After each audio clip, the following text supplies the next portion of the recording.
Hey there. So just imagine for a moment you went to the library.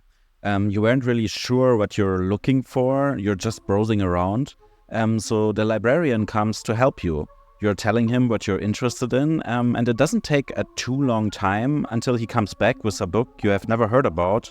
That seems quite interesting and that fits your taste. So you take that book home, you read it, and it is great. You're happy with the book, and after a while you return it to the library. And the friendly librarian is there again, and he asks you if you like the book. You tell him yes, and he asks you if you would like to read something similar. You say, sure, why not? So after a moment, he returns with 3 books that all look very similar than the first book. You skim through them, and just as you decide you're not interested in those particular books and are already about to leave, he returns with an entire pile of books. He says, maybe you'll find something in here.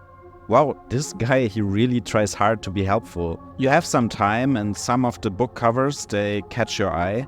So you start browsing through them, read a little bit here, read a little bit there. It's getting late already. So when you look up, the librarian is there again. And he tells you, oh, we also have political books. And in his hand, he has 2 essays by that one politician that you absolutely hate. And it makes you mad instantly. So you start to explain why those books are not a good fit for you, which causes the patron of the library that was reading quietly right next to you to contradict you. And you argue for a little while, and enraged you pack your bag and you're about to leave.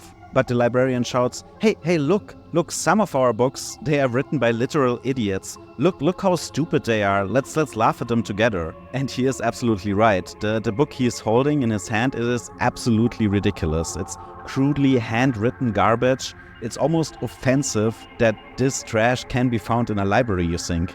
But you're mesmerized, like you cannot stop looking at this absolute foolish nonsense. And there's not only one of these books, there's like piles and piles and piles of them, of these horrible creations. So you shake your head, you had enough, you just want to go. But the librarian, he's shouting now, look, some of our books, they are really, really small. They are short, they are just the essence of books. You don't need to read them, I'll read them for you.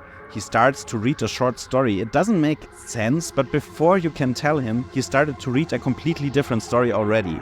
You've had enough, you just want to go. You start looking for the exit, but it seems like the library has multiplied in size. You're surrounded by aisles and aisles of books. You start running down the corridors. The librarian is following you. He's crying now, don't you dare to leave, don't you dare to leave. He throws books at you. He's trying to hit you with books. You see clearly now, this librarian, he never wanted to help you. All he wanted was to keep you in the library forever. You see the exit, you run faster, but it seems the librarian is also getting faster. He's doubled in size now. As he's trying to grab you, you reach the door and nothing. You're outside. The librarian didn't follow you. You're alone. You go home, and without eating, you fall asleep because you're exhausted. The alarm goes off. You wake up. I have to go to the library.